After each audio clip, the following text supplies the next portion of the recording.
নমস্কার বন্ধুরা, অঙ্কিতা রান্নাঘরে আবারও সবাইকে স্বাগত জানাচ্ছি। আজকে বানাবো আমিষ আলুর দম। লুচি, পরোটা বা শীতকালে কড়াইশুঁটির কচুরির সাথে অসাধারণ যায় এই রেসিপিটা। আলুর দম বানানোর জন্য সর্ষের তেলটা ভালো করে গরম করে নিয়ে তার মধ্যে দিয়ে দিলাম 1 চামচ জিরে। ফোড়নটা ভালো করে ভাজা হয়ে গেলে দিয়ে দিয়েছি 3টে মিডিয়াম সাইজের পেঁয়াজ লম্বা করে কুচিয়ে নেওয়া। খুব ভালো করে এবার পেঁয়াজটাকে 4 থেকে 5 মিনিটের মতন ভেজে নেব। গ্যাসের ফ্লেমটাকে এই সময় মিডিয়াম টু হাইতে করে রাখলেই হবে। পেঁয়াজটা নরম হয়ে গেলে তার মধ্যে দিয়ে দিচ্ছি একটা পেঁয়াজ, 4টে কাঁচা লঙ্কা, 7 থেকে 8 কোয়া রসুন আর 1 ইঞ্চি আদা। খুব ভালো করে একটা পেস্ট বানিয়ে নিয়েছি। তার সঙ্গে দিয়ে দিয়েছিলাম একটা মিডিয়াম সাইজের টমেটো।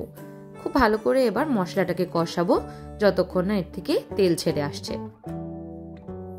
মশলা কষানোর সময়তেই দিয়ে দিচ্ছি পরিমাণ মতো নুন। নুনটাকে আপনারা আপনাদের আন্দাজ অনুযায়ী ব্যবহার করবেন। খুব ভালো করে এবার আবারও নেড়ে নিয়ে মশলাটাকে কষতে দেব। 10 মিনিট মতন ভালোভাবে কষিয়ে নিয়েছি। দেখুন খুব সুন্দর তেল ছাড়তে শুরু করে দিয়েছে আর মশলার কাঁচা গন্ধটাও চলে গেছে। এবার দিয়ে দিচ্ছি 1 চামচ হলুদ, 1 চামচ লাল লঙ্কার গুঁড়ো, 1 চামচ জিরের গুঁড়ো আর 1 চামচ ধনের গুঁড়ো। খুব ভালো করে মশলাগুলোকে আবারও মিশিয়ে দেব। গ্যাসের ফ্লেমটাকে এই সময় লোতে করেই রাখবো।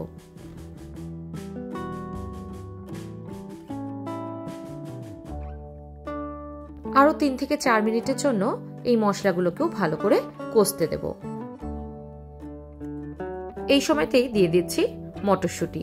মটরশুঁটিটা কোনো রকমের কিন্তু ভাপানো নেই, কাঁচা মটরশুঁটিটাই এখানে ব্যবহার করছি। মটরশুঁটি দিয়ে আবারও ভালো করে কষাতে থাকবো। এবার দিয়ে দিচ্ছি এখানে হাফ কাপ পরিমাণে গরম জল। গরম জলটা দিচ্ছি যাতে গ্রেভিটা সুন্দর হয়। জলটা দিয়ে গ্যাসের ফ্লেমটাকে এবার হাইতে করে দেব। তারপর আবারও ভালো করে ফুটতে দেব। মশলা ভালোভাবে কষে একদম রেডি হয়ে গেছে। দেখুন কি সুন্দর তেল ছেড়ে দিয়েছে। এই সময়তে দিয়ে দেব আগের থেকে সেদ্ধ করে রাখা আলুগুলো।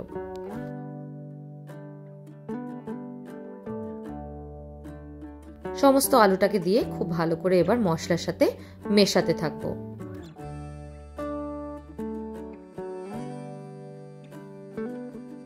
বেশিরভাগ সময়তেই আমরা নিরামিষ আলুর দম খেয়ে থাকি।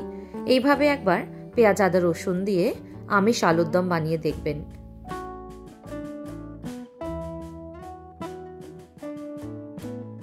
আলুটা দিয়েও 5 থেকে 7 মিনিটের জন্য ভালো করে কষিয়ে নিয়েছি। দেখুন এর থেকেও কিন্তু তেল ছাড়তে শুরু করে দিয়েছে।